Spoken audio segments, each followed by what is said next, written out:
What's up, guys? It is Tom Kennedy here from Bare Bones, and our new EP, Ceremonial Rage, is out today. Check it out. Fantastic, Tom. Thanks for joining us today, brother.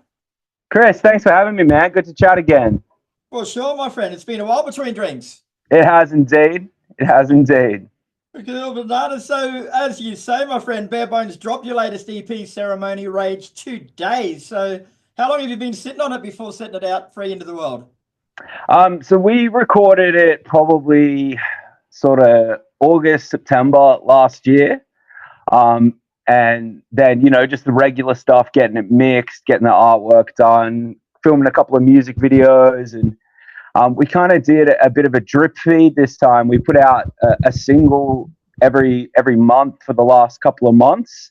And then sort of just dropped the full thing today, man. So it's been good. Like we've had kind of a constant stream of music, which is something that we haven't had for a little while. So it's exciting. Right. The press release calls it your heaviest and most aggressive release yet. Would you agree?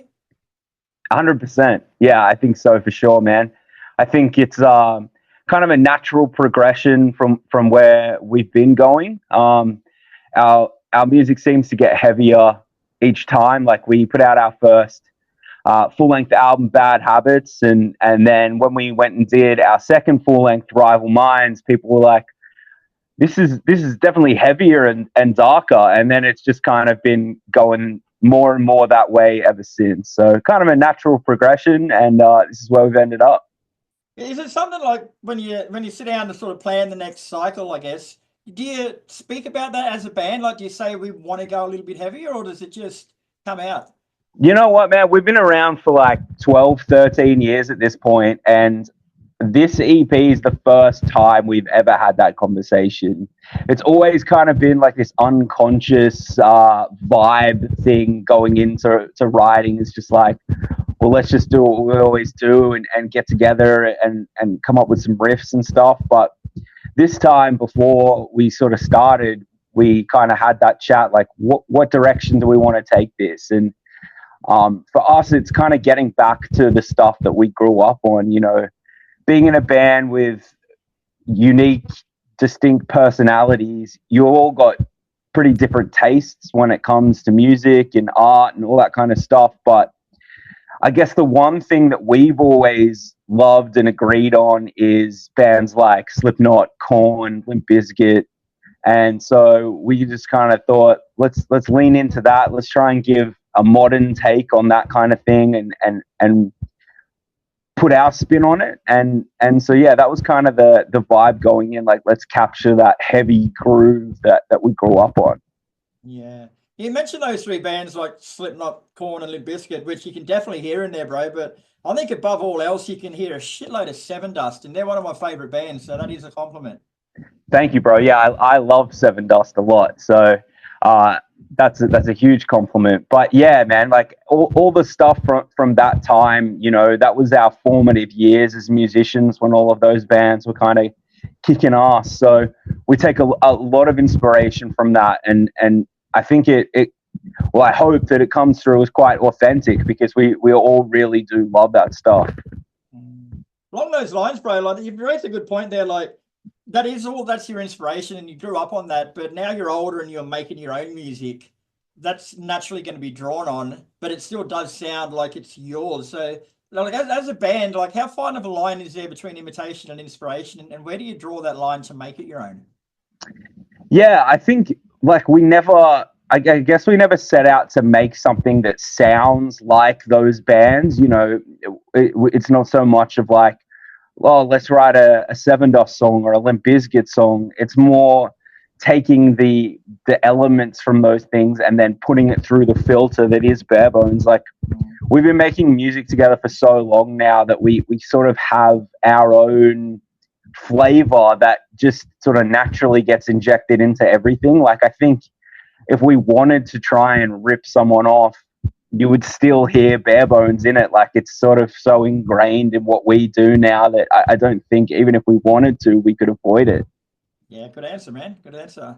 Now, there's only 5 songs on the EP, mate, so I want to go through them one at a time and tell me a bit more about them musically and a bit about the the making of it, I guess. So For sure. I'm not sure if these are in the right order or not, but we'll start with Cobra Clutch. Yeah, so Cobra Clutch is sort of is one of those songs that if you heard the initial demo and then you heard what it ended up, you'd think, how the hell is this the same song? But that one was it was kind of like written originally as sort of this like almost Static X industrial metal track. And then we added that really heavy intro onto the start of it, and it sort of went in this other direction. But it's sort of it's a song where we got to play with dynamics a lot, which is something that we haven't done all that much in the past. Like, if you look at the waveform for a bare bones song, usually it's just like as loud as possible the entire way through. And so we kind of wanted to, again, like getting back to that Korn influence, like I really love how the verses in their songs sort of everything kind of dips down and it gets a little bit kind of eerie, and you can sort of just focus on what Jonathan's saying, and the music's just sort of like setting a bit of atmosphere around that. So that was kind of the vibe. We wanted to have this really kind of chaotic, heavy intro, a really heavy chorus, and then put this kind of eerie verse in there. And I'm really happy with how it came out, man. And vocally, this new EP is something different for me. Like, I'm essentially rapping on a lot of these songs, and you kind of hear that on Cobra Clutch, and it sort of introduces that idea to the listener. So I think it's a good way to start. Nice. And then we got Vertebraker. I like that. Nice play on words. Yeah, thank you. So something that you may not have picked up on, I guess a lot of people wouldn't unless you're a total fucking nerd like we are, but every song on the EP is named after a pro wrestling maneuver. So the Vertebraker is one of my favorite wrestling moves, and I just thought it sounded like a cool song title. So that's where that came from.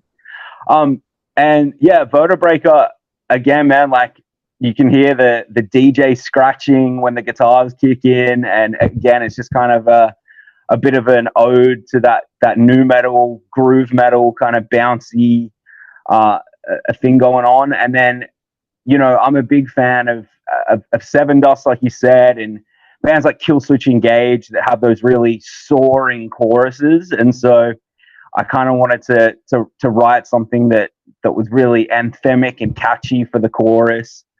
And then, we kind of got to halfway through the song and we were pretty much happy with how it was done. And then we just sort of said, like, no, we need to put the most filthy breakdown possible at the end of this song. So, yeah, that's it. That breakdown at the end of Vertebraker is definitely one of our heaviest moments, and I'm stoked on how it came out. It's injecting a bit of that old school hardcore into there, which we're all about as well. No, I think it's important to jump in here and say too, like, any long-time fans of the band, like you mentioned the fact that you got the rappier sort of vocals. You just mentioned with that song, there's a bit of a DJ scratch in there. But don't worry, the guys have not gone rap on you. Like, it is in there, but it's still metal as fuck. So I just thought I'd jump in with it in case someone's listening. And absolutely, man. Changed. Yeah, yeah. Think more along the lines of Zach De La Rocca than Jay-Z, for sure. Very cool. All right, then we've got Tiger Driver. Yeah, so Tiger Driver was a cool one, man. This song came about in, like, we start to finish, it literally took maybe 2 hours. Like, we've never written a song this quickly. Again, drawing on a bit of the hip-hop influence, I had this vocal sample from a Mobb Deep song, and I had this idea that we should sort of chop it up and use it as kind of like a building block for a song. So you'll hear this vocal sample when the song kicks in. And that's actually a Mobb Deep song from like a 90s New York rap song that we chopped up and then sort of built a riff around that. And then it kind of just went from there. So that's definitely, I would say, probably like the most Limp Bizkit influenced on the EP. Something very different for us, but it's, to me, when I hear it, I think like this would have gone off at Woodstock 99 or something, like, yeah. Nice. All right, then you got Burning Hammer. Another, I fucking love that title. Thank you, man. Thank you. Yeah, so Burning Hammer is probably kind of the most straightforward, heavy, hardcore based kind of track. We took a lot of influence from, again, Rage Against the Machine on that one. And then there's a bit of like some weird kind of Mastodon guitar things going on in there. So again, it's something new for us, man. And we're really happy with how that one came out. And lyrically, that one is pretty important. It's about, in a nutshell, it's essentially about, there's all these kind of messed up things happening around the world, and you'll see in the news cycle, you'll hear about a couple of wars or atrocities against people going on in the news, but there's so many things going on out there that people just turn a blind eye to. And I watched a documentary. I was watching a lot of documentaries around the time that we were writing this EP, and I just remember watching this documentary and thinking, like, how are people just turning a blind eye to this stuff going on in the world,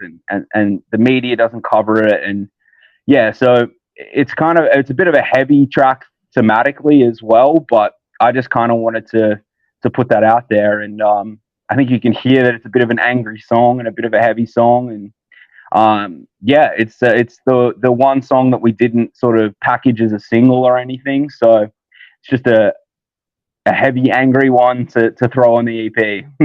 Fuck yeah. And Black Mass is the last one. Yeah, so Black Mass is, again, to me, it's kind of maybe the most unique to our previous discography. Like, it is really quite heavy and sort of doomy and groovy, but then it has this sort of almost like radio rock chorus, and I just think it's kind of this weird fusion of really heavy, but then a bit of like I don't know, like Papa Roach almost in some of the choruses and stuff. So yeah, man, again, it's something new for us, but really happy with how that track came out too. Nice. So you've got to the end of this EP, Brad. Like we've said a few times, that it's heavier and more aggressive than anything you've ever done. Like, you get to the end of this and listen back now and go, rightio, that's around where we want to stay for a little while, so we'll keep doing this? Or do you think, I want to go heavier again, or I want to go somewhere else again? What's the thought process? I think that we tend to do this every release. We'll kind of, once you're a bit sort of removed from the making of it and you can kind of listen to it, we'll pick out parts that we think like, oh man, that really works for us. We should, we got to keep doing that. But in saying that, man, when it comes time to sitting down and writing, I'm sure we'll have a brand new idea again, and it'll probably sound totally different. But I think in terms of a lot of it, we've kind of nailed where we want to be. Like at this point, like I said, we've been doing this a really long time, and we really still do it just because we love it so much. And I think we've kind of rediscovered that love a lot through this EP. So I don't think we'll be straying too far from it, but it's definitely reinvigorated us, man. So who knows what'll happen from here. Nice. And to celebrate, you have a special launch show tonight on March 20th at the newly opened Chuck Trailers in Sydney. So firstly, tell us about the venue. It looks like a cracker, and then tell us about the gig. Yeah, man. So Chuck Trailers is it's very cool. It's this sort of dive bar that's known for having the best chicken wings in Sydney. They've got another venue over in Bondi that's doing really well. And they came to us with the idea of what they want to do for the Sydney one. And they were like, well, look, the plan is we're going to do, a dive bar and a chicken joint upstairs. And then in the basement, we're going to build a half pipe, which is going to be the stage. And we're just going to have sick basement shows where everyone goes crazy. And as you can imagine, we were in from the get-go. Playing in a half pipe is like, I think every dude who grew up, loving skateboarding and punk rock and metal and watching old videotapes and DVDs of dudes shredding, you've always wanted to play a gig in a half pipe. So Right. that's a bucket list for sure. And the gig itself, man, it's gonna be awesome. Kris, you'd probably be familiar with Frankie's Pizza. That was an institution here in Sydney for live music, and having a rock and metal focused venue that's free entry, that anyone, there's no barrier to entry. If you're broke, you can still come down and have a good time. I think it's really important for bands, and it's really important for the punters too. So I think with Jordan at the helm, putting together these killer lineups in a cool venue where it's free entry, it's a recipe for success. And when we first put the show together, the idea was just us to play, and it was a one band bill. And this week they kind of said to us, you know what, man, like, let's beef it up. Let's make it a party. Let's get a bunch of your mates on. So literally yesterday we locked in 4 other bands that are going to be playing with us, and it's a completely mixed bag of bands. So there's something for everybody.